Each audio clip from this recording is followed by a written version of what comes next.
As of April 2026, the Middle East is holding its breath. A highly fragile ceasefire is currently in place, enforcing a strained pause in what recently escalated into intense, direct military conflict between Iran and Israel. The economic fallout has been immediate and severe. This chart shows the dramatic drop in global shipping volume through the Strait of Hormuz, a vital maritime choke point, after Iranian forces temporarily closed it during the height of the exchanges. For the first time in their long rivalry, the violence bypassed proxy groups entirely. Both nations executed direct, large-scale military strikes on each other's sovereign territory. The geographic scope of the fighting rapidly expanded as well, drawing United States military forces directly into the confrontation to defend Allied airspace and assets. The current situation represents a terrifying, temporary pause in an existential war involving multiple nations.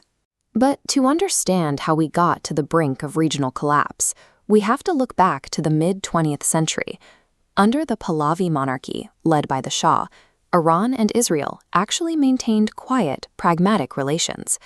They didn't have a formal alliance, but the two governments shared common regional security interests and worked together where it benefited them both. So, what specific events caused 40 years of pragmatic cooperation to deteriorate into direct military warfare? The current state of mortal enmity grew from specific, modern geopolitical shifts, rather than ancient history. The pragmatic relationship evaporated completely in 1979 during the Iranian Revolution.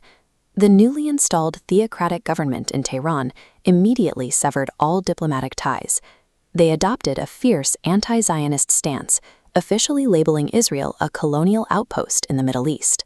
Iran's new leadership decided to champion the Palestinian cause, embedding it as a central pillar of their regional foreign policy. The destruction of the opposing nation was elevated from a mere political disagreement into a core religious and state objective. For the next 4 decades, both sides adhered to a strict, unwritten rule. Direct conflict was too costly. Instead, they engaged in a covert shadow war. Iran built an axis of resistance, providing funding and weapons to create proxy threats across the region. This network relied on groups like Hezbollah in Lebanon and Hamas in Gaza, projecting power without risking its borders. Israel countered this strategy by conducting frequent targeted airstrikes. The goal was to prevent Iranian forces from firmly entrenching themselves in Syria and to cut off the transfer of advanced weaponry to Hezbollah. Simultaneously, Israel viewed Iran's nuclear program as an existential threat, consistently utilizing deep intelligence operations, cyber warfare, and targeted assassinations to disrupt its progress. These methods were highly destructive, but they successfully contained the violence just below the threshold of open war for 40 years. That careful balance collapsed in 2024. The unwritten rules of the proxy conflict began to permanently fracture. The escalation accelerated when Israeli strikes directly targeted Iranian diplomatic facilities in Syria. Iran crossed a line it had avoided for decades, responding by launching retaliatory missile barrages directly from its own soil onto Israeli territory. By early 2026, the situation peaked. Both nations engaged in intense, direct strikes, hitting Iranian nuclear and military infrastructure, completely abandoning the proxy model. The buffer zone was completely gone. The decades-long shadow war had now actively transitioned into a direct, state-on-state military conflict. Which brings us back to the current status in April 2026.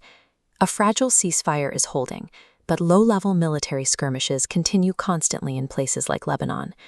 Diplomatic negotiations are completely stalled, offering no clear path to a permanent resolution. The strategic buffers of covert operations and plausible deniability have lost their function.